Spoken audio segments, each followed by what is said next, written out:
تو السلام علیکم ورحمۃ اللہ وبرکاتہ. میں ہوں حافظ ابو سفیان نعمانی اور آپ دیکھ رہے ہیں نیوسی کلاسز.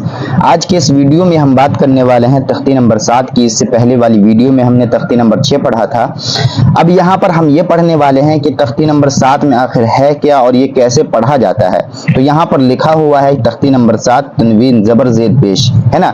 اب یہاں پر زبر زیر پیش نہیں ہے بلکہ یہاں پر دو زبر دو زیر دو پیش ہیں, سمجھے, کیونکہ ڈبل ڈبل لگا ہوا اس لیے دو زبر دو زیر دو پیش کہتے ہیں. اس کو کس انداز میں پڑھنا ہے, اس کا کیا کنڈیشن ہے, اس کو پڑھنے کا کس طریقے سے پڑھا جاتا ہے, اسی کی بات اس ویڈیو میں کرنے والے ہیں.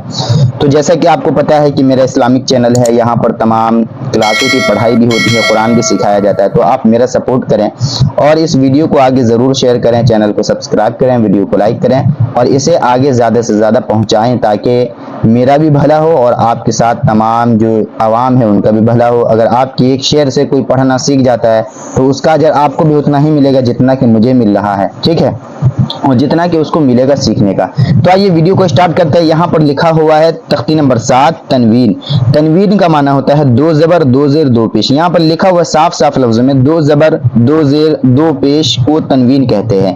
یعنی جہاں پر بھی دو زبر آ جائے, دو زیر آ جائے, دو پیش آ جائے, اس کو تنوین کہا جاتا ہے. تو اس کو پڑھیں گے کیسے؟ یہاں پر دو زبر ہے تو تنوین کی آواز جو ہوتی ہے نا وہ جھناک والی ہوتی ہے, یعنی جیسے چوڑی بجتا ہے نا جھنجھن, اسی طریقے سے یہاں پر ہے حمزہ دو زبر ان, سمجھے, یہاں پر جھناک والی آواز آنی چاہیے. حمزہ دو زبر ان, با الف دو زبر بن, تا الف دو زبر تن, سا الف دو زبر سن, جیم الف دو زبر جن, حا الف دو زبر حن, خا الف دو زبر خن, دال الف دو زبر دن, زال الف دو زبر زن, را الف دو زبر رن, زا الف دو زبر زن, سین الف دو زبر سن, شین الف دو زبر شن, صاد الف دو زبر سن, زاد الف دو زبر زن, طا الف دو زبر طن, ظا الف دو زبر زن, عین الف دو زبر عن, غین الف دو زبر غن, فا الف دو زبر فن, قاف الف دو زبر قن, کاف الف دو زبر کن, لام الف دو زبر لن, میم الف دو زبر من, نون الف دو زبر نن, واو الف دو زبر ون, ہا الف دو زبر ہن, حمزہ الف دو زبر ان, یا الف دو زبر ین. یعنی جس حرف کو ہم پڑھ رہے ہیں دو زبر ہے تو یاد رہے یہ اوپر ہے تو آواز اوپر چلی جائے گی, کوئی پریشانی کی بات نہیں. یہ نہیں کہیے گا کہ اوپر ہے تو آواز کہاں جائے گی. دو زبر ہو یا صرف زبر ہو ہمیشہ اوپر لگا ہے تو اس کا مطلب آواز اوپر جائے گی. سمجھ میں آ رہی بات؟ اب یہاں پر دو زیر کی بات کر رہا ہے تو جیسے کہ اس کی آواز کو ہم نے اوپر بھیج کر جھناک والی آواز نکالی تھی, اسی طریقے سے اس کی آواز کو نیچے بھیج کر جھناک والی آواز نکالیں گے. کیسے؟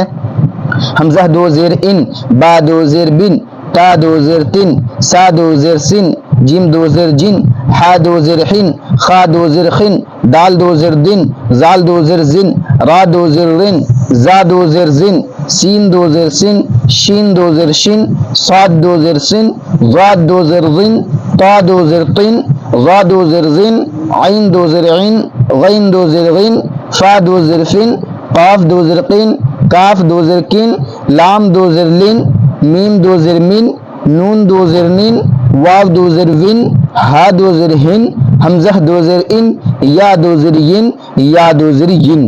تو اسی طریقے سے اس کے نیچے لگا ہوا تھا, چاہے زیر ہو یا دو زیر ہو, اس سے کوئی مطلب نہیں ہے. نیچے لگا ہوا اس کا مطلب ہے کہ آواز نیچے ہی جائے گی, سمجھے. لیکن یہ ہے کہ دو زبر لگا ہوا ہے, دو زیر لگا ہوا ہے تو آواز جو ہے تھوڑا جھناک سے آئے گی, یعنی تھوڑا ٹنٹنا کی آواز نکلے گی.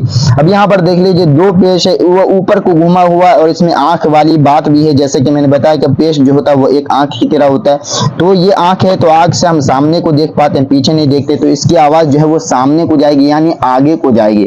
تو اس کو کیسے پڑھیں گے؟ اس کی آواز بھی تھوڑی جھناک والی نکلے گی. تو کیسے پڑھیں گے؟ حمزہ دو پیش ان, با دو پیش بن, تا دو پیش تن, سا دو پیش سن, جیم دو پیش جن, حا دو پیش حن, خا دو پیش خن, دال دو پیش دن, زال دو پیش زن, را دو پیش رن, زا دو پیش زن, سین دو پیش سن, شین دو پیش شن, صاد دو پیش سن, غاد دو پیش زن, طا دو پیش تن, غا دو پیش زن, عین دو پیش عن, غین دو پیش غن, فا دو پیش فن, قاف دو پیش قن, کاف دو پیش کن, لام دو پیش لن, میم دو پیش من, نون دو پیش نن, واو دو پیش ون, ہا دو پیش ہن, حمزہ دو پیش ان, یا دو پیش یون, یا دو پیش یون. تو یہاں پر ہم نے جو تختی نمبر 7 ہے تنوین زبر زیر پیش کو ہم نے کیا کیا ہے,